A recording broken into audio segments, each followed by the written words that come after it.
what's going on, everybody? How's it hanging? How's it happening? Because you guys know this is Kevin from the Chord Progression Podcast, brought to you by MSOT Rocks, Rock Metal Thrive. It's a Wednesday. It is August, and my God, is this episode awesome? I'm just going to preface it with that. But before I jump in, I want to thank our sponsor, Phoenix Fitness, for sponsoring this video, podcast, episode, audio stream, whatever it might be. Yes, concerts are back. Yes, I'm going to live shows. Yes, I am in mosh pits like it is none of my business, but you know, I love going in those. It's my favorite place to be. So I got to make sure that I'm constantly going there, but I got to make sure that I'm able to constantly go there and not tap out halfway through a show, halfway through a set, halfway through a festival because I'm tired. I can't go. My breath is out.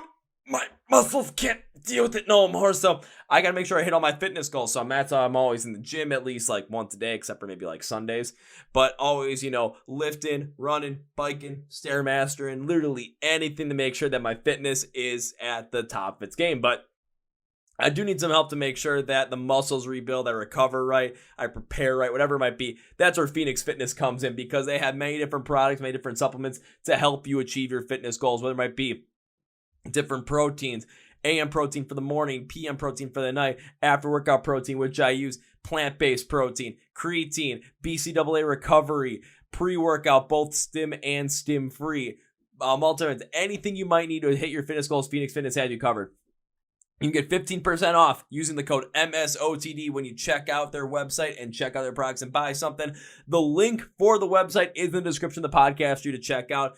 FNXFit.com. So thank you, Phoenix Fitness. But on our feature presentation, so you remember Aaron from Sleepwaker? Well, he's good friends with these guys called Spirit Breaker, and I had Tre and Alex on the show today, and we talk about their brand new album, Cura Nata, coming out on August 13th. August 13th is a huge day for releases, a lot of great music, and this is honestly one of the best metalcore albums I've heard all year. Maybe one of the best metalcore albums I've ever heard in my entire life. And it's all based on the fact that they hit so well on so many of the themes, and the dynamic sound they have on this album hits it every step of the way. I got a little emotional at the end of the album because it just hits so damn well. So if you like metalcore, if you just like the way that metalcore is being run in 2021 with how great the music is coming out of here, this is definitely one for you to check out. Cura Nata by Spirit Breaker, but enjoy the episode where we dive deep into the album before it comes out. Are you guys ready? Let's go! Yeah. Well, ladies and gentlemen, boys and girls, listeners of the Chord Progression Podcast, I have to actually thank Aaron from the band Sleepwaker for telling me about this other band that he was a part of at one point, because they've got a brand new album coming out on August 13th, 2021. I got a chance to listen to it, and let me tell you, this album just completely and utterly blew me away. It was incredible listening to. I can't believe I could talk to the guys all about it. So please welcome Tre and Alex from the band Spirit Breaker. So guys, welcome to the Chord Progression Podcast. Thanks for having us, dude. Guys, I'm glad to have you here, and it is a fantastic day over here. How's everything going on your end? It's sunny. It's unfortunately it's still hot. I'm not a heat guy, so I'm kind of just waiting for fall to come and do its thing so I can take away summer from everyone else. So I'm just waiting patiently. Hey, don't worry. If it's still hot by you guys right now, just give it a little bit of time, because right now, here where I am on the other side of Lake Michigan, it's, you know, low 70s right now, sun's out, so just give it a little bit of time, and that wind will just push the weather right onto you. You know, I'll trade you. You can come set up in my room, and like we'll both come and set up in your room, and then we can just trade. You know, I like that. I think I'm covered. I think I'm good now, because over the course of the whole entire week, it was pretty much like 85, 86 degrees, but really, really humid out. So yeah, I'm good. I'm good sitting right here right now. All right, for sure. Hey man, it happens. But before we jump into this podcast fully, I always like to have you guys introduce yourselves to the audience by asking you 3 very specific questions. The first 2 questions, very simple, very easy. If you guys can't get them, I'm going to probably scratch my head and wonder why. But the third one kind of puts you on the spot just a little bit, but it's in a rather fun way, and I'll give you guys a little bit of time to think about it while I give you guys a couple examples of the answer that I've heard. So the first question is, what is your name? The second question is, when it comes to Spirit Breaker, what have you done in the band? And the third question is, or what do you do in the band, my bad. Third question is, I want to know a little like fun fact or a little like fun, wacky, interesting story about yourself or your time in the band that will hopefully make me laugh hysterically, fall out of my chair, smack my head on the table, give myself my 9th concussion overall, and just have a good story to go about it.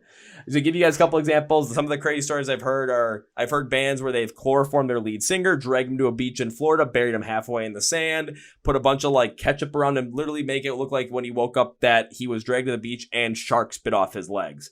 I've also heard a bunch of random stories about people going to the bathroom on tour, including going to the bathroom in a giant bottle because you couldn't really pull over. This person throwing the bottle out the window because where else are they going to get rid of it at that point? Because they're on the highway, only for the bottle to come back in through the back window and give the drummer a literal golden shower. It's all right. Those are the two that always stick out to me, but I'll let you guys take it away, and hopefully you guys let me, laugh hysterically, fall flat on my face on my table, and all of a sudden I'm gonna come up like, what? All right. So before we answer these questions, I just want to say about the going in the bottle thing. So we were on tour once, and one of the dates had Earth Groans on it. And Earth Groans had a modified setup in their van with like a full, basically a blown urinal. And it had a funnel and everything that went into the floor and came out. So you could use the bathroom while in the van. And I was like, this is the wildest thing I've ever seen. And I was like, how fluidly does this thing work? And they was like, oh, bro, you can try it. Fun fact, I didn't try it because I didn't have to go, but I saw the setup and I was like, this is crazy. Yeah, they had one of the coolest like van setup I've ever seen, because I think one of the guys was like not a carpenter, but he could do stuff like making modifications to like houses or like vehicles and things like that. So they had like a wild TV setup and everything. It was dope. Kind of like an engineer in a way to kind of just rig all this certain things up just to make sure that it can have, but still, a makeshift urinal in a van can go so far. That's incredible. I'm gonna have to ask Jeremy the next time I see him how they did it. But so anyways, so I'm Tre from Spirit Breaker. I do the yells and the sings. I believe one of your questions was, what is Spirit Breaker? Is that no? It was what's your name? What do you do in the band? And then the fun wacky factor story. Okay. As far as a wacky story, man, you already know what mine is. So we personally, it's so funny because I'm sitting here like, man, we're like, we have fun, we make jokes, we're obnoxious, but we're also like a really serious band. So like trying to think about what was a funny story for me, like I'm kind of drawing blanks, honestly. Yeah, I'm gonna let Alex answer this. I'll try to think of like what was like hilarious while he answers your question in the time, because I'm drawing blanks. Fair enough. Alex, your turn. Yeah, this is going to be the debut of my most embarrassing moment in the last 10 years. Oh my God. I have to. So I've been playing drums in the band since 2014, actually 2013. The band used to be called Motives, and we didn't exactly get along for the first year, and then I ended up coming back in 2014 and created something new with the guys, and we were Faded Gray for a couple years, and then we became Spirit Breaker in 2016. So been there since. Me and Tre both joined at the start of 2014, which is cool. So for the story, this is wonderful. We had 3 or 4 shows that we wanted to play out, and we did like a little weekend out in Iowa, Nebraska, and we had to leave.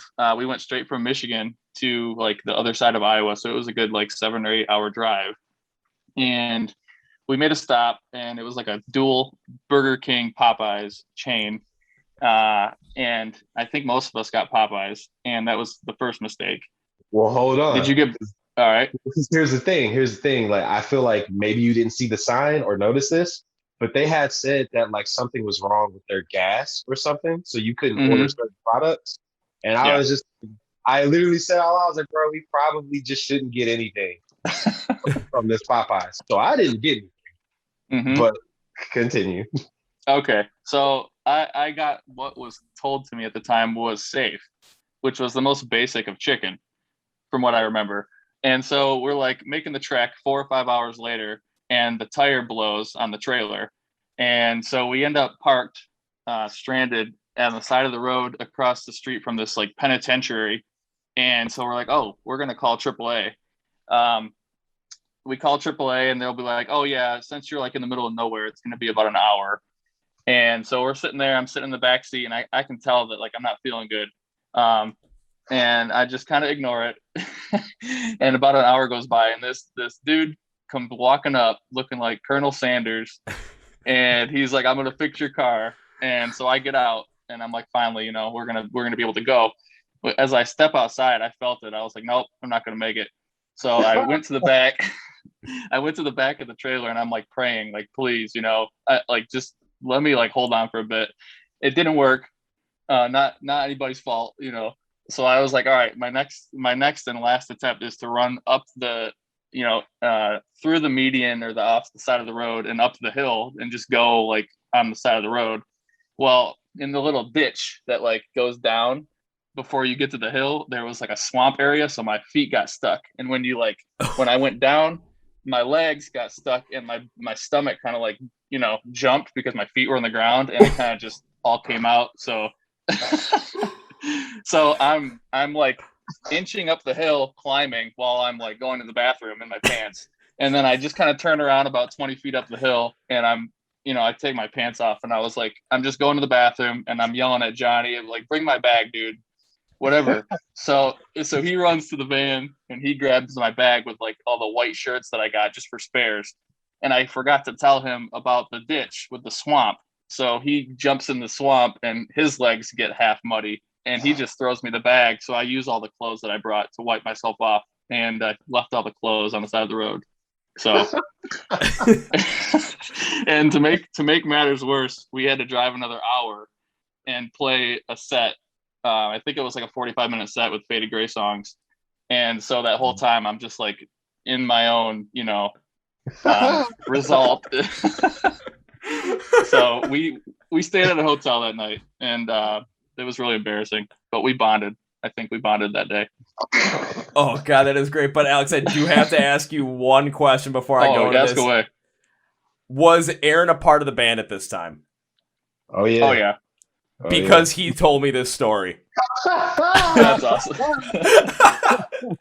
So and I'm pretty sure he told me during the podcast when I recorded with him. So I got not only the story from him, but now I got the story from the person it actually happened to. I got the story from amazing. 2 completely different angles. This is awesome. This is like full circle right here. Like, I want you to know that I don't think there's a story that we could tell you that is better than this. Because it was like, so while this is happening the whole time, Aaron and I are just like sitting there in the car and we're just like, man, what the hell is taking him so long? And all I see is him sprinting down from like the hill. I'm like, dog.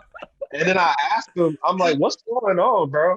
And obviously he tells me this and I'm like, this is wild. This is wild. I was like, wow, I'm sorry. I didn't know what else to say because I looked around like we were literally like in Iowa, bro. No disrespect to Iowa, but where we were, there was literally nothing. Like all it was grass and like corn and acres and more tall grass and just the 2 lanes on the freeway. That's it. Like no lights. It was completely like pitch black. I think I almost died actually because I stepped too far. Like I had my back turned to oncoming traffic and I backed up too far. And I literally could feel the air of a car passing like all over me. And it wasn't a good day. So then that happened. I was just like, and I looked at him, I was like, we still got to play after this. Like I felt. Yeah, and if you know me in the band, it's like I'm the worst person that can happen to because I'm very like I take care to avoid those certain things and I get embarrassed easily. So the fact that I just had to like openly crap in the middle of this field and like, let them know that I did, I'm just like, this is the worst. And then we had to play, 8 or 9 songs and I'm like, it was a nightmare for sure, but I'm glad it happened. Well, but only got one hell of a story to tell. But it was like when I was listening, I'm like, wait, I think I may have heard part of this before. But then when you talked about like the extra pack of white T-shirts that you had to use, like that's when all of a sudden I'm like, oh my God, I know where this is going completely now. Holy shit, this is great. I'm glad we could make the puzzles all fit, bro. And give you both sides of the story. The puzzle is now completed. I have this beautiful picture of shitting on a giant hill in a median in my head right now. It is kind of disturbing, gross, but also hilarious, and I feel would sad wish for this on no one. I feel sad for those white t-shirts, just, ready to go, and all of a sudden, that was it for them. It was monumental, I guess, to say the least. It's definitely a point for Spirit Breaker that will never, ever be forgotten. But on that note as well, the reason why I have you guys here today is because your brand new album, Cura Nata, comes out on August 13th, and I was lucky enough to have about a week of time to really get in deep with this album, really try and understand the whole entire thing, and I am not going to lie. Going deep into this thing, like I said from the beginning, took me for a freaking ride mentally, just really going through each song, first discovering where the song was going in terms of the meaning, and then looking how the instrumentals and the vocals really played off of that.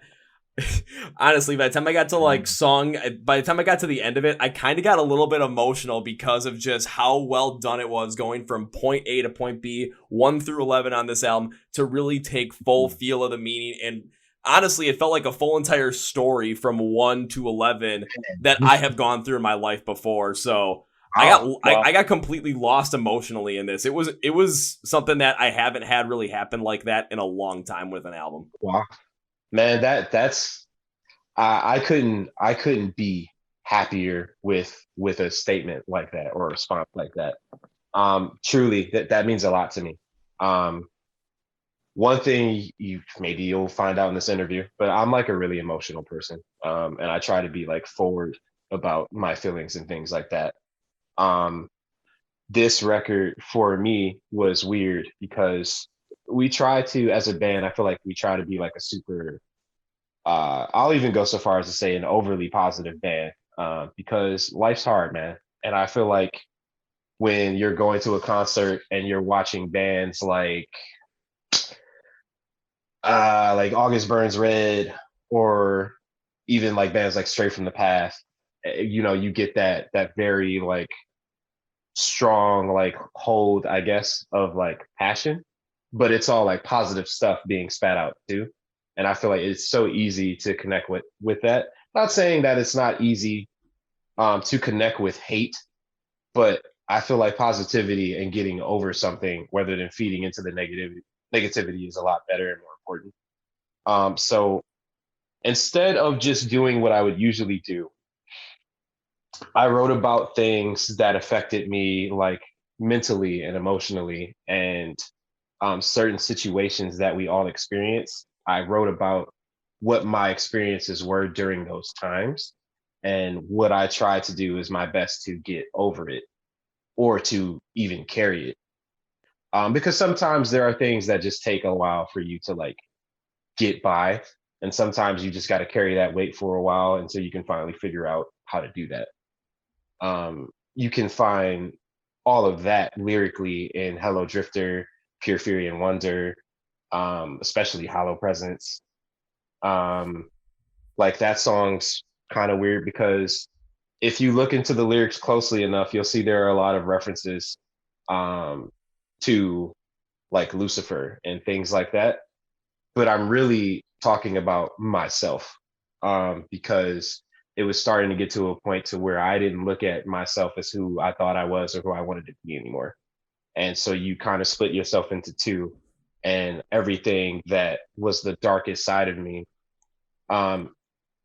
in reality, were the brightest sides of me, because people who don't know you don't know what you're really going through. So at face value, I might have, been shining brightly to my friends and family, but it was the total opposite. That's why the lyrics for that are "you radiate." I'm not saying that from a positive standpoint. It's the total opposite. Shit, well, because when I went through this and hearing you describe it, I think what you try to do, what you set out to do, you absolutely hit on it 100% of the way, because going through this album, like right from the start of it, right from the beginning of the first song, which for everyone, so you guys know, I just got to make sure I get the song right because I don't want to mess it up. It's called Stardust Memory. When you start out with it, like I was kind of taking a look at that, where you look at your inner self and you realize that this inner self that's inside you that you want to be, that you is truly you, is not the person that you are on the outside. It's the person you're on the outside is completely different and is not that true self within you. And then as you start to go through the record, it takes a look at trying to like kind of exercise those demons in terms of what caused you to be like that, whether it was some societal pressures, family pressures, friend pressures you put on yourself just because you don't want to be like, you know, embarrassed, you want to be accepted, you want to be wanted by people, but it is at the cost of your own true self.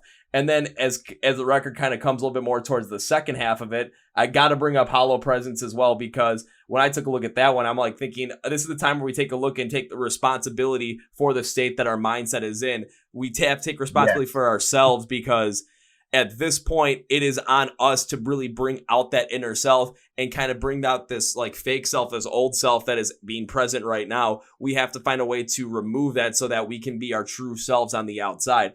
And then all of a sudden you go into Hello Drifter and The Mountain Between Us. And it kind of felt like at this point you're seeing that transition to where this true you is basically taking down and tearing down this old you. And then when you get to The Mountain Between Us, it kind of is like, okay, now you've taken down this old you that really wasn't you, but you're the true you is out there, but you're going to try and start building up certain protections so that the true you is continually going to be the person that you are on the outside as well as the inside. And then to close out it with Lux Nova, it kind of has this feeling of now it's a complete reversal where that old you is kind of way, way, way in the background, but the true you is coming out to everybody. However, this isn't a thing where this is a one-time deal, because as time goes on, as life goes on, as you come into different things in terms of family, friends, society, whatever it might be, there's going to be other pressures that try and bring that fake you out once again. And it kind of brings that feeling of that you've won this battle, but you've got to continue to fight to make sure that the true self, that who you really are, is continue to be the person that you want to be and the person that you're showing to the rest of the world. I don't think that I will ever get a better explanation of our album from anyone else this point forward. Yes. Like, man, like a lot of that, if not all of it, is extremely spot on.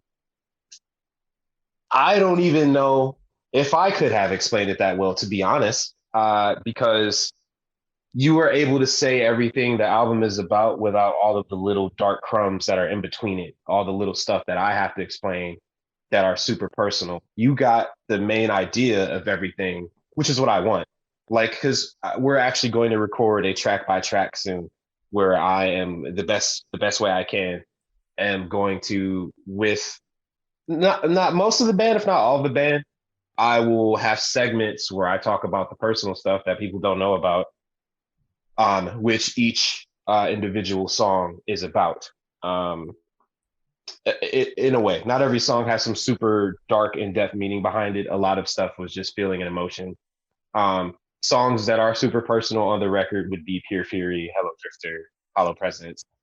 Floros is probably arguably the most personal song on the album. I want to say that's about it. A Cure for Wellness, actually, I'll bring that up because I haven't said this in an interview yet. Oddly enough, that song, I went to the movies to see the film A Cure for Wellness, and I was on a date with, I still consider her to be one of my best friends. I was on a date with her. We were just seeing where things went, or at least that's how it went in my head. But at some point, bro, I don't know why, but in the movie, there's a quote where the main character's manager asks him, he's like, you know, when is the last time you felt well? And he didn't mean like because you're sick. He meant like from a societal standpoint, when is the last time you felt like you were actually okay? And the movie hints at that, but they don't really like draw it out because they want you to think about it poetically, obviously. The camera does this weird shaky stuff. There's a lot of in and out zooms. He's having this weird type of fatigued reaction. But while all of this is happening, I look at her for a split second and I'm like, bro, nothing's going to happen between me and you. Why am I at this movie theater with you watching this? This isn't at all what I thought this was going to be. I'm kidding myself. Inevitably, we went on 3 more dates and we went nowhere. But the point is, in that out-of-body experience, naturally came A Cure for Wellness as a song. Which, funny enough, A Cure for Wellness isn't about that experience. It's more so about, it's got to play on like pathogens and viruses and things like that, crumbled with me experiencing being 25 that entire year. But I kind of buried that with all of the poetic virus like cadences and things like that. When you bring up these different poetic cadences with the virus as well, it's going to give people another way to look at the song. But I mean, like when I dove deep into it, because I'm going to take a look at my note sheet right now. Not going to lie, this Microsoft Word document I have for all 11 songs compiled together is 16 pages long. Like when I said I went deep in this album, like you just go. Like I went 16 deep. pages. That's amazing. A full-on 16 page. I think my record is maybe 23 at this point, but 16, I mean, still, I went deep in this as much as I possibly could. When it came to A Cure for Wellness, like I took a look into it, and I thought the meaning's kind of like taking a look at your inner self, really kind of like you're starting to think about overtaking that fake self that you've cultivated, that you're expressing, you're done giving into that so that you can let your inner self really shine, and you're not covering up what you're saying for. It kind of marks that moment of personal revolution at the beginning of it, because now you know exactly that you cannot keep doing this. So this is the start of that time where instead of being like, okay, why am I kind of feeling bad about myself? Why do I not feel right? Now this is the point where you start to notice it and you start to sort of find that cure for that to get to that wellness point. But it's going to be a long way to go because there's so many other things you're going to have to deconstruct just so that your inner self can overtake and completely tear down this fake self that you're presenting to then build up protections against it and then be the self that you're going to present to everybody else while continuing to make sure it's strong enough so that when other people try and bring out that other fake self in you, you're continually able to fight against it. This is the start of that realization point. That's really good. And I also want to touch on that too, because a lot of people ask us what our band name means, and people that know me in person, they're often like, oh, this might be negative, like it comes off as one of those negative titles that might mean something else, and it really does mean kind of what you said. The whole point of Spirit Breaker as a name is to kind of break down what you thought before, whether those negative connotations you carried with you. Our plan is to kind of break those down and rebuild you in the way that you just described. So that's kind of cool. Like your perception is like exactly the same as our vision for the band, which is awesome. Well, then shit, you guys really hit on this. And I think another big reason why that works, and going back to Tre, this is what we were talking about, how you also brought a lot of your personal experience as well, where the stuff that you went through personally, it's not going to be the same thing that I've gone through personally as well. But I have gone through that moment in time where I did not like the person who I was on the outside, and the person who I was on the inside was the complete and utter difference of who I was being presented. Yeah. But no one would have known that because I kept going around with a smile on my face, just kind of going with the flow because I wanted to be around people. I wanted to be around my friends, and I didn't want to create all this sort of, potential inner drama within myself so that people would pull away because I'm always sort of down or anything like that. So it's always kind of faking it so that I don't put that drama or don't put that kind of mentality onto my friends, which really started to take me down. And I was like, okay, now if there's going to be anyone that's going to stand up for me, it's got to be myself at this point. Yeah. And then all of a sudden, that's where everything started to change, and I got that change. And then I have had those times where all of a sudden it's like, okay, that fake self could keep coming out and trying to come back out, but what's going to be the thing that keeps you fighting? And for me, it's this right here. It's doing stuff like this because this is what I love to do. I wake up in the morning. I don't care what else I have to do. If I have to do a podcast, I'm like, fuck yeah, I'm ready to go at that moment. I don't care if I'm batshit tired that day. When I log on and I see you guys pop up in the little queue, it's like, okay, you can admit them to the call. My energy could be at the absolute lowest. Right when I see that, it just shoots up right away. I'm like, this is what I want to do. So when it comes to making sure that I keep my true self out there, it's doing stuff like this. I mean, to piggyback off of that, bro, I'll be honest with you, man. I think everyone in this chat understands how that is. I'll be honest. I'll say this on recording, and I planned on not, but we're here now. This is going the way I want it to go. So I, for the longest time, have not been able to be happy about the progress and the success that we've accomplished as a band and all this year, because I've let myself get so trapped into my head with everything that I've been dealing with, and it hasn't gotten any easier. It never seems to get any easier. It gets bearable, but not really easier. And I had to say to myself, like, you might not feel happy or super excited about the things that you love right now, but they do not stop being the things that you love. Just because you're different right now, that thing that you love so much is always going to be there. So you still have to give it 100%, even if you're physically or mentally incapable of doing that. Just like when we have like shows or small tours that we did where I just wasn't all there, man. But I'm like, it doesn't matter because even though I don't feel it, I know that this is still what I love in my heart. So I'm gonna still give that 100, even if I die or shut down right after it's over, because that is love is weird. It's complicated. And this is just another way that it works. Yeah, love is not a simple thing. And even when it comes, I have those moments as well where all of a sudden it's like there's certain things I'm doing where, I mean, hell, there at one point in time when I was completely and utterly miserable and just was trying to find some sort of semblance just to not feel depressed, not feel in pain, and just not start to feel myself again a little bit, I was constantly trying to find something to do.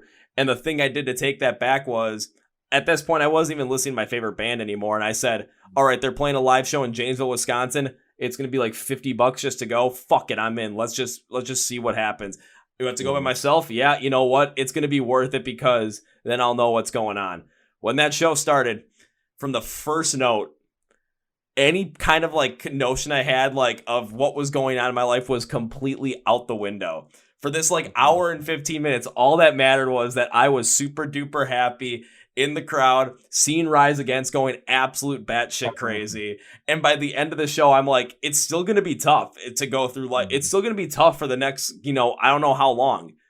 But I know there's a point in time where I can get back to where I need to be. Like, that was like the realization point, kind of like the Cure for Wellness point. If there's any point in time for me to really relate to that, it's going to be that night at that show when I was in the mosh pit for the first time, got knocked around, and at the end of the song, everyone's giving me high fives and hugs, and I just kind of felt completely and utterly like myself again. If there's any kind of moment where you kind of look at a Cure for Wellness, like for me personally, I can literally pinpoint the exact moment, and I can still remember it exactly in my head. It sucks because everything you said about that song, like I want you to understand before we move forward, trying to create the track listing for this because of all of the lyrical value and emotional value that goes into each song was a nightmare. Because like if people dissect it like you did, they're going to be like, okay, so where's the resolution to it all? And I'm kind of like, man, I didn't think about this as hard as maybe I should have, because it wasn't supposed to be like, this is not a conceptual album. It was just like, I don't know if we'll ever be that band to where we'll sit down and be like, okay, we're doing a concept album. I'd like to, but that's just not who we are right now. But like originally Cura Nata ended the album originally, because not a lot of people know this, but originally we finished this album. Is this the third time we finished this album, or is this the second time? Third time? It'll be third. Yeah. This is the third time. Okay, so originally, I know you're like, what? So check this out. So I'm gonna make this short so you can still go song by song. But basically, we in 2019 we booked in like June or July, one of the two. And originally the album was 8 songs. And we're like, bro, it's gonna be 8 songs. And you can look at it as an EP or an album if that's how you want to look at it. And then we were like, okay, let's do an intro. We'll do an intro and we'll put that on. Mind you, right after Johnny had just sent us Cura Nata one day and he was like, what y'all think of this? I just wrote it. It's fire. And I'm like, well, we got to record it now. So we ended up doing both of those. And Stardust Memory, again, Hannah wasn't in the band at the time. We had her come to the studio because we wanted her into, be a part of the album. So it's funny how life comes full circle 2 years later. But anyways, we did that and we're like, cool, bro, 9 tracks. Here it is. We're done. This is the album. So we start to roll out singles, Pure Fury and Cure for Wellness. And then Solid State's like, yeah, it's time, bro. So we're going to need you to not do that. And we're like, oh, because the album was supposed to come out in 2019 and it didn't. Then it was supposed to come out late 2020, and it didn't. And then we were like, well, we've already dropped so many singles. So we went back to the studio and then recorded Floros and Garden of Clouds are the two last songs that we recorded for the record. Which is funny because they are so totally different from each other. But yeah, so the third time was the charm. And then everyone's like, yeah, I don't know how I feel about the track listing now because Floros and Garden of Clouds threw off everything. And we just decided Lux Nova was a better closer because it just, the way it just ends, I guess. It ends better than I could hope for a song to end, I guess. So just know that those 3 days was agonizing for me to try to like put that track listing together. That kind of surprised me in a way where the fact that I don't think you could have listed the tracks in a better order than you have that is the completed album as it is right now. Even with Floros and Garden of Clouds put in there, even when I look deep into it, they still made complete sense in the listing of where they are. It's not, they don't throw the album off in any way. They continue to really take you down that path of realization. I am I don't want to use the word, but a perfectionist when it comes to things like that, because I'm always never thinking about myself. I'm never like, how would I want to listen to this? I'm always like, no, bro, what are they going to say when it starts off? How are they going to feel about the rhythm and the flow? Because one thing, like, I was really anticipating what you were going to say about Stardust Memory, because like to bring up a point that Alex has said before, Stardust Memory for us was a really ambitious thing. Because I'm like, bro, it's 3 minutes of just sound and pretty singing.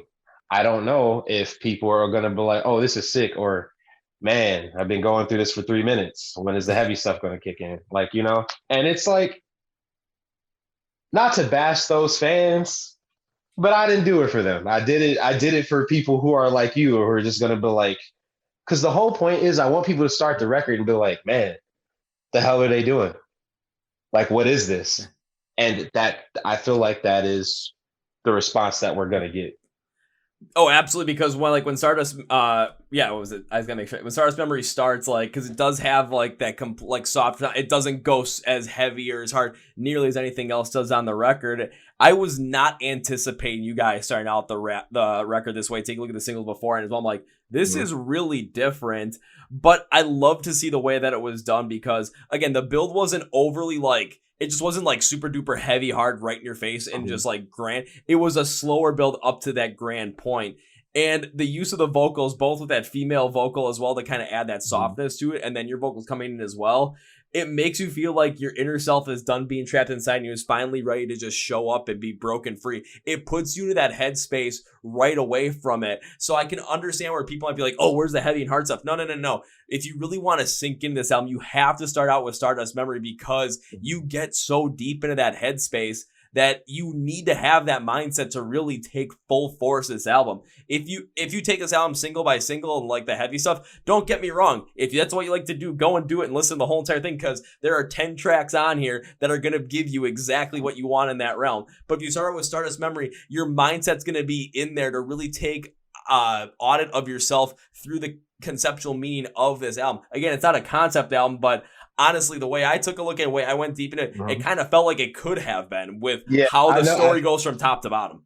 It's so funny. In like the other 2 interviews, they kind of so much said the same thing. They were like, you know, because the first guy we did one with, he didn't say too much about that aspect. But the second one was like, so is there like a mental health theme going on with this record? And I'm like, because he said that, and I was like, not on purpose. And then as I thought about it, I'm like, oh, frick. I'm like, I guess there really is actually, which is funny because I'm not like, I want to say everyone who is a millennial and anywhere from the ages of 29 to 25 is an advocate automatically for mental health because that's just how it is for our social interactions and our social standing. It's just mental health is so important to our age group. But I don't want to say that I'm a mental health advocate in the sense that I go to like meetings and like shows and things like that. Like I don't want to give off the wrong impression. But I guess like this record front to back is just another example of how much more how important it is for us to take care of ourselves. Oh, absolutely. I agree with you 100% on that. And being within that little grouping that you put in there with mostly like 25, 29, I mean, I'm right in there at 26, so it makes total sense. But then also taking stock of this album and really feeling that it's like you could kind of call this like an accidental concept album with the way that it's presented, but it feels so natural because you were just putting it together the way you wanted to put it together, and it just came out this way. So it kind of felt like subconsciously, this is the way you wanted it done. Yeah, it's funny because like you said, at the forefront, it was never something I sat down and I was like, oh, I'm gonna do this. Like, bro, I have the most odd writing style. Like sometimes, and the band hates that I do this. Sometimes, like we have a pool of song titles, and I'll just look at the pool and I'll be like, excuse me, I'll be like, that's the one. Whatever track title that is, it sounds cool, so we're gonna go with that. And then I write the lyrics based off that, trying to attach it to something else. I don't always write like that, but it's something I do often. But if that's your writing style, if it works, then by all means go for it. Because if this is the end proc we're gonna get with again, I want to make sure with Cura Nata, I just want to make sure I got it right. I had to look it up again. I didn't want to mess up. If this is what the end proc we're gonna get, if you're gonna write like that, then by all means keep doing it if it feels right. Because even when you get to like the second track, Pure Fury and Wonder, because it kind of like, in my opinion, kind of took like a continuation of what Stardust Memory kind of brought forward, where it's like your inner self is really trying to break through and like just show that it is ready to come out, and you kept it down long enough. But this is kind of where the continuation comes in to really bring a lot of those classic Spirit Breaker fans and what they expect to come in, because you come in with a lot more of this like heavy bursting metalcore, heavier down-tuned guitars, bursting drums. And the first verse also ends up seeing the guitars playing more of like a melodic, lighter style over that heaviness. And not gonna lie, really like the sound of the verses on Pure Fury and Wonder, because we're getting that heaviness to bring forward the entire song and really the rest of the album. But also getting this lighter feel on the guitar to really make our inner self really feel like it's kind of finally coming out, and it's like gonna start to really make that kind of a change. So we're really kind of opening up to that, to the point where a lot of these tracks, I mean, as we'll go through them, like they just get dynamic, especially in a heavier metalcore sense. But it just brings out a lot to really work within where you're trying to go with the song, along with different guitar tones and different styles of bursting drums to really bring out the heaviness of the impact of what you're trying to accomplish here, in terms of going through your mental health, going through your own mental state, to realize that the person you're on the outside is not who you truly are on the inside. And at this point, especially at the beginning of the album, you're starting to really realize that. And then you're going to go through the rest of the album and start to pick apart kind of the aspects why that is the case, and then to completely remove it, and then to bring that inner self truly out. That's awesome. I mean, truly, I'll be honest with you. I feel like I got lucky with the track listing. I really did, because, like I said, Cura Nata was at the end. Lux Nova was right before Cura Nata. I want to say A Cure for Wellness and Pure Fury have always been next to each other, but I hated that, because I try to keep the singles like apart on the album, because I have this weird thing where I think people will listen to music. Like, let's just say Stardust Memory wasn't on the album and the album just started with Pure Fury. I have this huge fear that people will be like, oh, I've already heard this, skip. And like, I don't want that. So I feel like if we space the singles out, there is a better opportunity to, I guess, battle that. But I could just be overthinking, and people aren't like that, and I probably just need to chill out. Honestly, Trey, I don't think you're overthinking that entirely. It's just basically based on the way that people consume music through streaming services, because it's so easy just to pick a song and just listen to it, and then not take stock in the rest of the album. If it's like, okay, I'm listening to the song, okay, within 10 seconds of it, if I don't like it, I'm gonna move on. So when it comes to the singles, it's kind of like, yeah, if that's what you like to do, then I mean, just listen to the singles, whatever. But you're gonna miss out on so much if you don't take this album like fully from top to bottom and just really enjoy it. And I'm still a big advocate of that when it comes to when new music comes out, when new albums come out. Don't just go like to your standard streaming style and just be like, okay, I'm gonna listen to this one song. Okay, all right. If you guys listen to Cura Nata and you open up with Stardust Memory, all of a sudden, if you don't like it the first time, you'll be like, oh my God, this album is bad. No. You do not want to do that. The reason it's there to put you in the mental headspace to really go through the rest of the album and really take stock in yourself and really what the meaning is going to end up pulling out for you. But also just to basically be like, okay, this might like it's gonna be a little different. But however, the rest of the album, honestly, you're gonna get exactly what you hope for. So just listen to the whole entire thing through and through. That's basically going to be an advocate of with this one. Listen to the whole entire thing through and through. But as we can continue on as well, we can go into because we already went to A Cure for Wellness as well, because that kind of has a little bit. But then that fourth track, Floros, and this one kind of went a little bit deeper, honestly, in my opinion. It is. It's the deepest dive out of all the songs that I've written on this record. It is the most forward song that I've written about, where you can clearly see that I'm talking about something, and the lyrics are more straightforward here than they are in any other track. But obviously everyone's been asking the story of Floros, or what is Floros, and I will happily give you all of that, like uncensored. Alrighty, well then I gotta ask, because I also want to see, is it when it came to my whole entire interpretation of it as well. I just want to see really if I pulled it out correctly, and then also just to see how tell you about music as well, and see how it kind of relates to everything, and how this one really came together, just completely like nuts, insanely good. Thank you. I think you're crazy, but thank you. I will say this: all aspects aside, Alex's drumming is the coolest part of that song to me, personally.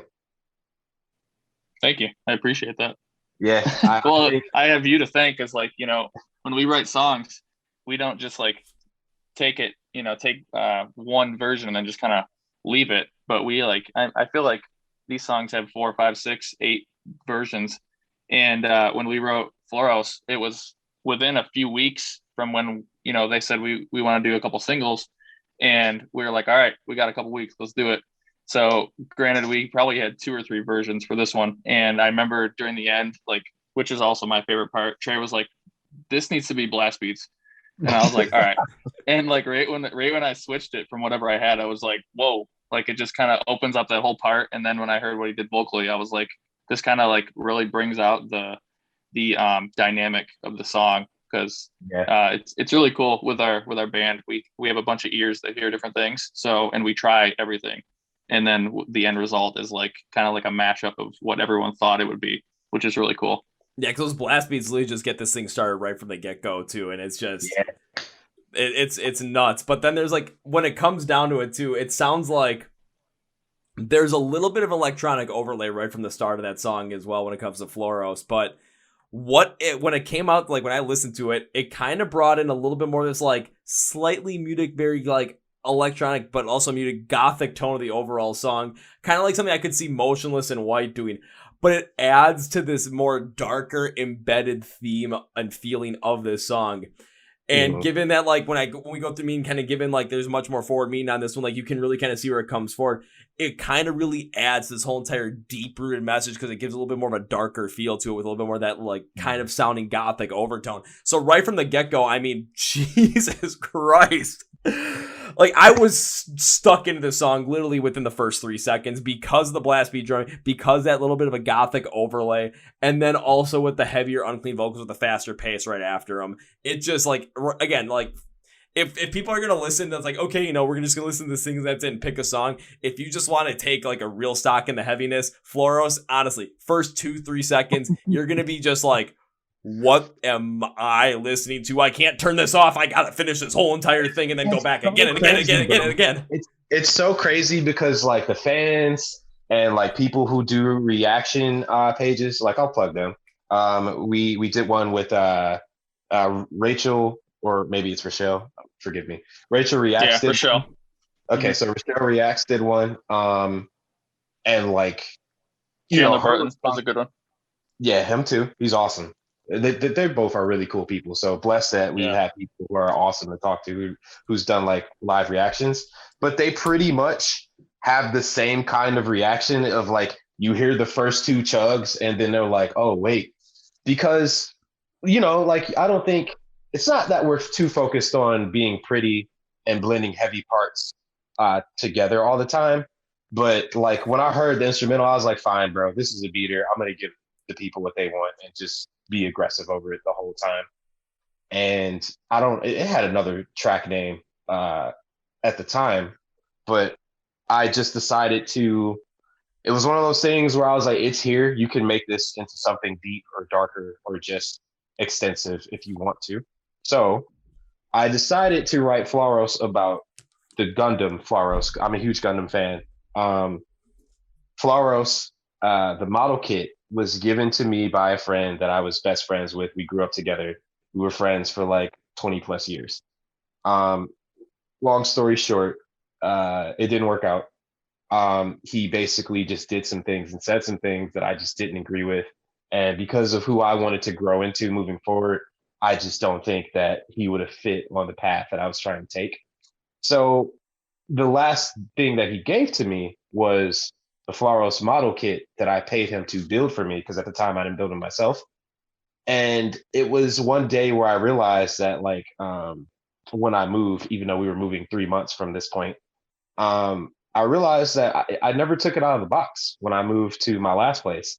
And it just bothered me because I thought about, I was like, why don't I want to take this out of the box so bad? Because I recently started building kits from that series. And I realized I didn't want to take it out because it was a reflection of who he was and everything that our friendship was. So instead, I decided to dismantle it. I repainted the whole thing from the ground up and I just redid everything. And I was like, you know what? That's going to be what the song is about. That's what Flaros is about. So there you go. Dang, I took a little bit of like a different approach to it, but when it comes down to the core of it, it was a lot more of the same, because I thought it brought out some more of like these, like, you know, potentially taking a look at these insecurities that might have been placed on you at a younger age. Because when we're growing up, it's like, you know, we have certain people within our lives, specifically more of like a family aspect, because when we're younger, that's who we're spending most of our time with, is within our family. And sometimes some members of our family can end up imprinting some certain ideas on us or certain things on us that don't necessarily reflect with who we are personally. But because when we're growing up, we take so much stock into what they say, what they do, it hits with a lot more of an impact, so it sticks with you. And this is kind of that, like, when it comes to you with taking that thing out of the box and completely dismantling it, repainting it, rebuilding it from scratch. It's like you're finally standing up to those like embedded ideals, those embedded things that people have kind of tried to download on you, and are removing them. So it kind of, again, it all depends upon just where the song really comes from in terms of your personal experience. But when it comes to the overall meaning of removing these certain things that might have been embedded into you and completely dismantling them so that the real you can really come out, that's what I think really makes this song shine. I think that's where that like gothic overtone of that more muted electronic sound really brings out the deep heaviness of this track. Mm-hmm. That's actually just guitars on like some kind of clean, like those are just leads. Yeah. Yeah, those are just leads. Yeah. My mind has been shattered. Yeah. Because those are just leads. Because the way that the very beginning, yep. I promise you, those are just leads. The way that it creates that is just absolutely incredible. It again gives the depth to the song that it just needs right from the outset. It's nuts. So Johnny has this weird thing about himself where, so in Faded Gray, they try things like having strings or piano and stuff. And I think at some point he got in his mind, I'm just only going to do it with guitar. So what's probably going on through that section is, knowing him, there's probably like 6 different guitar tracks all going off, blending to make whatever sound you're hearing. And then the rhythm guitar is literally just those chugs. Shit. Like I'd argue that most of the clean parts that you're hearing for like leads are all multiple blended parts together to make said sound. So what'll happen live is we'll probably, because Johnny won't be touring with us for most of the time anyway, because he can't. So what would have happened is Connor would be playing parts, Johnny would be playing parts. You'd hear 2 samples coming out as well. So now there'll just be more samples included because of the way they mix their guitars. Even Connor is kind of weird like that too. So we have some unique guitar players in our band. Yeah, but then you bring out something like this with Foros, and it really shows the strength behind the band as well. Well, thank you. I appreciate that a lot.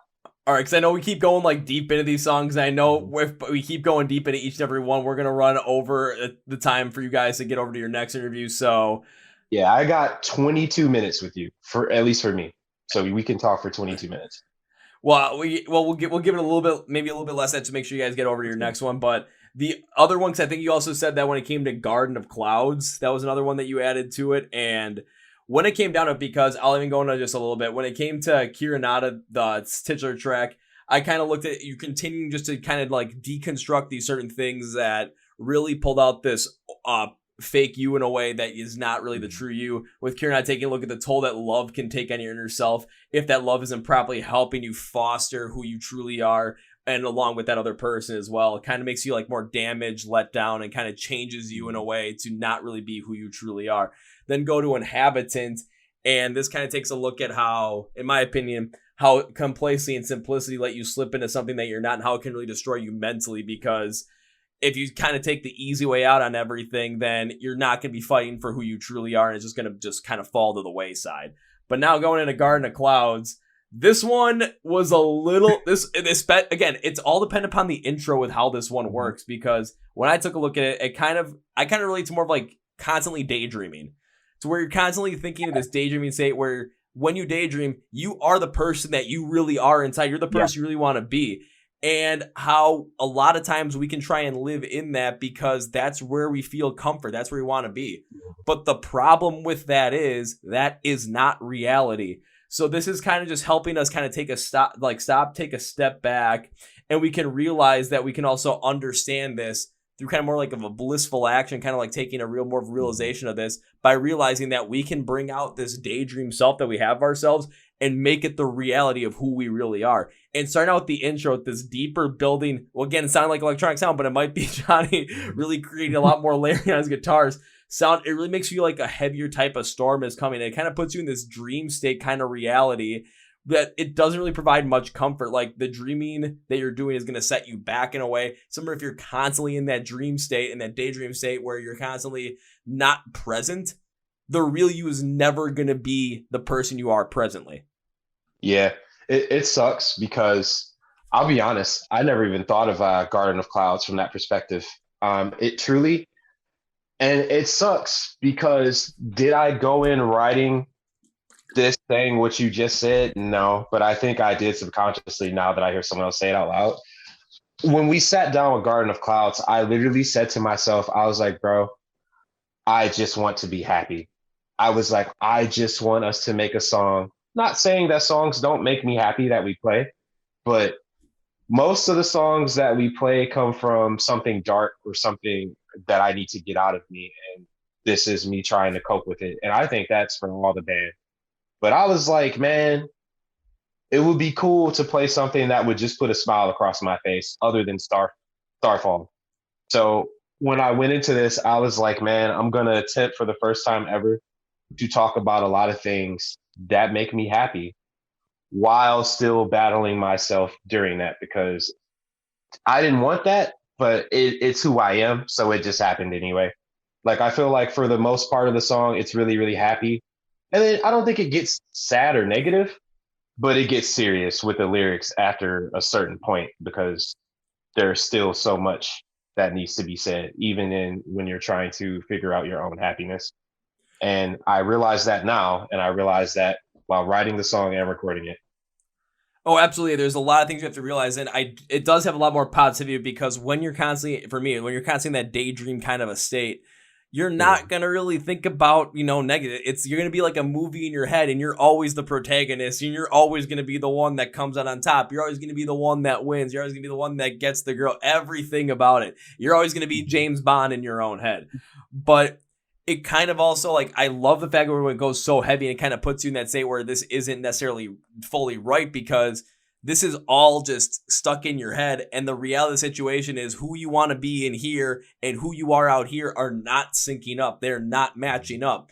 And why live life being on this outside, not being who you truly are, and leaving the person that you really want to be on the inside trapped in here? No. That's no way to go through life, because by the time you get hit like 75, 80 years old and you think about this, you're going to realize that you kind of spent most of your days daydreaming. You never really let that true self of yours experience life. Yeah, it's crazy, man, because the only downside to us doing this album and us getting signed with this album and it being the one that's coming out, it has trapped me in my own head so much. And you would think that it would have done that during the writing process. But it's funny because everything I wrote about was experiences I experienced at the time. But it seems like everything I wrote about in Cura Nata, I'm experiencing literally right now, which is weird because The Cure for Wellness was written back in 2016. Lux Nova was written back in 2016. But they didn't become the versions of what they are today until like 2019. So it's crazy to know that Pure Fury and Wonder, which I want to say that one was written maybe early 2017. Pure Fury and Wonder is everything that I experience currently daily, which is funny because I didn't feel that way when the song first came out, but I do now. But at this point, it's like what kind of these songs set out to do to kind of show people and kind of make them realize is giving you that same exact thing at this exact same moment right now. Mm-hmm. So it's kind of like mentally you potentially could be going through this.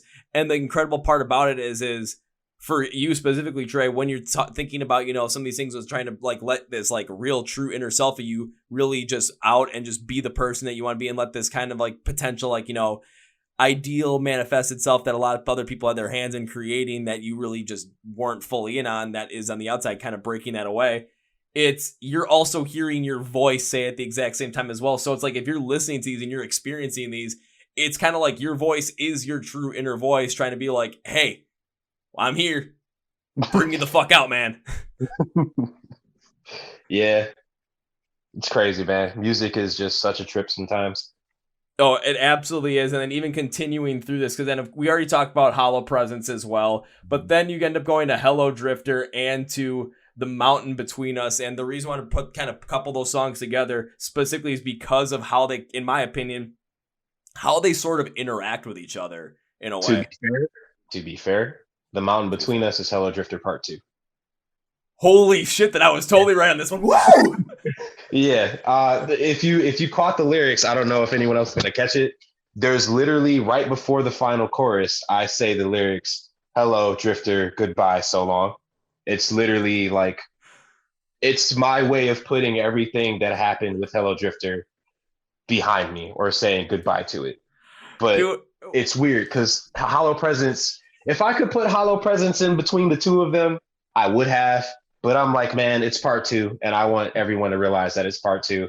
So I just chose to do Hollow Presence, Hello Drifter, The Mountain Between Us. Not gonna lie, when I looked at The Mountain Between Us and I saw the Hello Drifter part there, I'm like, wait a minute. Are these the like? Cause I read the lyrics first before I jumped to the song. When I was trying to figure out the meaning, I also listened to the song at the same time because the instrumentals and the vocals really help to manifest that meaning a lot better because now you're able to visualize it, hear it, you're able to feel it a lot more. But I just read through the lyrics at first. I'm like, wait, did they kind of like flip these on me or what's going on here? But now I'm just like, wait a minute, they completely didn't flip this on me. I'm like, it has to be a part 2 because looking at Hello Drifter specifically, I believe it's kind of like was the start of that transition where all of a sudden, especially when the intro starts out, that more ominous guitar sound makes it feel like you're on this lonely road in the little middle of nowhere. Maybe in Iowa, maybe when you have to crap your pants. I'm not entirely sure on that one. But it puts you in the headspace to tell a song so well because it's kind of like you're seeing two people cross paths in like the middle of the night on like a lonely road. But the two people are both you. It's the fake you and the real you that are coming together. And then as the song kind of comes along, you're starting to really see that the person you want to be is the person that you want to be. And the person on the other end, who is a fake you, is someone you no longer recognize. So that it's kind of this temporal junction point, this crossroads, this moment of change. Then you get to The Mountain Between Us. And this is to further expand on that, where it kind of takes those old manipulated feelings that we had for the fake us, but also uses the real us to kind of say, okay, we're not letting this happen anymore. And it's kind of like the real you kind of just like puts the old you in a stranglehold. It beats it the fuck down. And then all of a sudden it's like, okay, how do we make sure this doesn't happen? Because this thing's beat down. And it's kind of like you start building walls up against this old you to make sure that this thing doesn't come out ever again, and that the real you is the thing that really is being shown. Yeah, man. I think, well, I can only hope. I'm hoping that the fans absolutely love that song, because there's so many. I think it's some of the best lyrics I've ever written. And I think there are a lot of parts that you can like hang on to and make your own. Like how the end of the song has the chuggy part and it ends with "I no longer believe in you." You can take that and look at that however you want to. Basically, I'm not sure what I really wrote that about at that time, but currently it's basically anyone you've ever believed in to kind of, I guess, like hold you down when it turns out in reality that they really weren't there for you, that the way that you thought that they were. It's kind of what I'm saying during that last bit.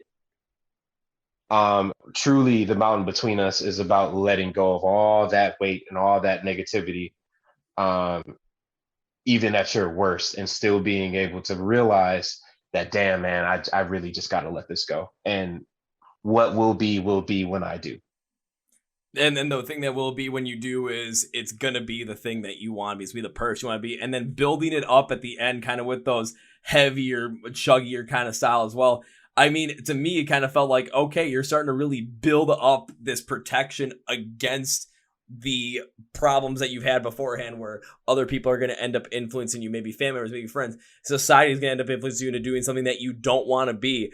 And now you're really building up against it, and the mountain between us kind of creates that space as well. It's that ending is the building. But when I said at the beginning, it's like when I got to the end of this, like it really felt like an emotional ride with Lux Nova, kind of feeling like the real you is back, but it's just the battle is over. The war to make sure that the real you is continually being the real you that's out there is still going to be going on, but at least the real you is the one that is fighting to stay whole. So it's like stay up. It's not going to be the one that's fighting to get up.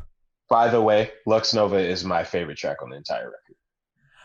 At first, I was like, okay, this might be like, is this going to be a favorite track? I don't know, but there was a specific instance that really, really hit me, and it was right towards the end of the song, because the bridge kind of takes a softer intro into account, really brings it back kind of in an odd way towards the rest of the song, because right then after the break, we get this like bursting drums, but it's how high and distorted the guitar tone really works on this.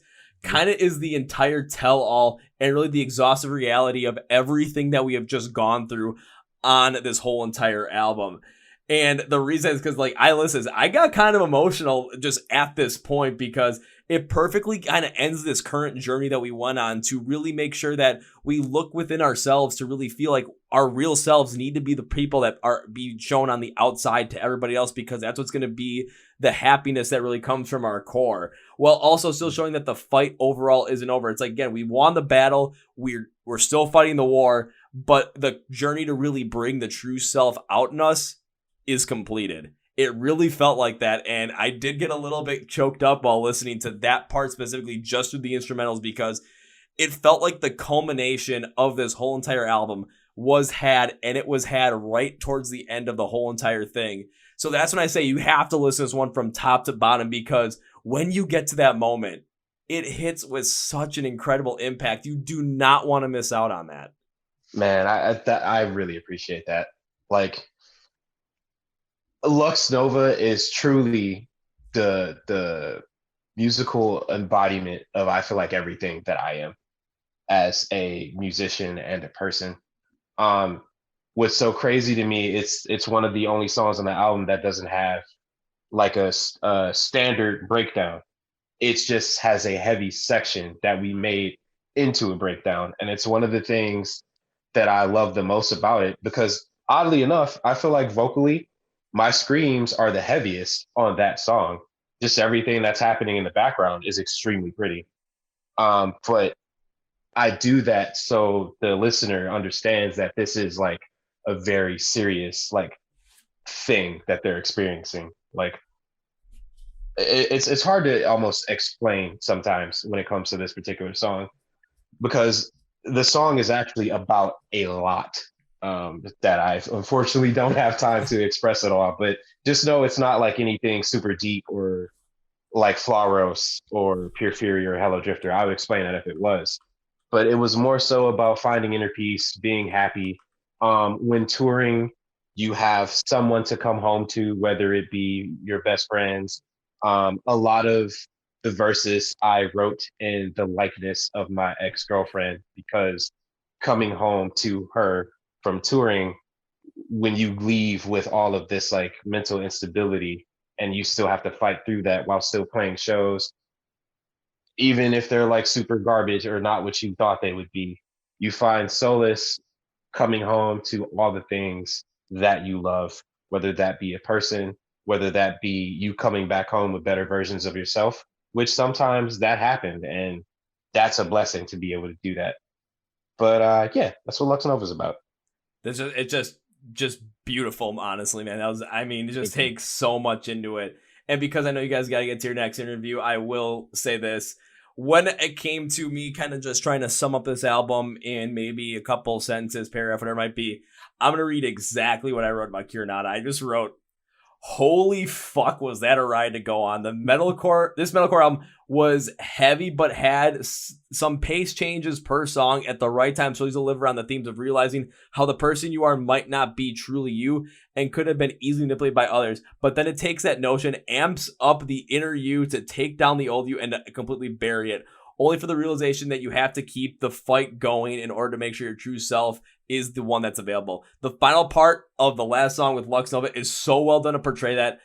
I got a little emotional at the end. Oh God, what a song overall, but what an album. Holy shit. When it comes to metalcore in 2021, I've seen and heard so many incredible albums. It feels like the genre is like super duper back to like where it was at its prominence in terms of quality. And Cura Nata absolutely deserved its place up on that mantle as well, with so many other great albums that we've heard. I mean, like, if you're gonna ask me for like an overall rating in terms of like out of 10, I mean, I don't know, like 8.5, 9 might be a very safe estimate. You could probably go higher than that if you really wanted to. Will this album potentially be on my top 10 album of the year list? Right now it is, and if it's gonna stick it that way, it definitely will be there at the end of the year. So Cura Nata, August 13th. Make sure you listen to it from top to bottom. Thank you so much, man. Thank you, bro. Had a great time, bro. I appreciate you having you guys on here. And just because I know I got to get to your next one, I'm going to end this podcast with 3 things. So first things first, everyone that is listening, watching YouTube, whatever it might be, you're going to want to say in the Noah Spirit Breaker. You're going to want to end up streaming Cura Nata when it comes out from Top Bomb. You're going to want to buy them. You're going to want to check out the merch. Find everything you can on to make sure you're following them so you can see them live, buy their stuff, whatever it might be. So instead of having to search all this stuff up online and like going like Facebook, Twitter, and all this stuff, you know what? I'm going to take care of that all for you. So look at the description of the podcast, say find Spirit Breaker online. I'm going to have labels, links. It's going to be a one-click, one-stop shop. You can go like their stuff, share their stuff, follow their stuff, stream it, buy it, listen to it, whatever it might be. I'm going to have you guys taken care of.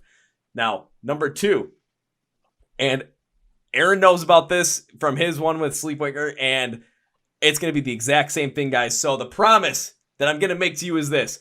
This is a when, because I need to see you guys play live. When I get you guys perform live for the first time, both Alex, Tre, my promise to you is first round's on me.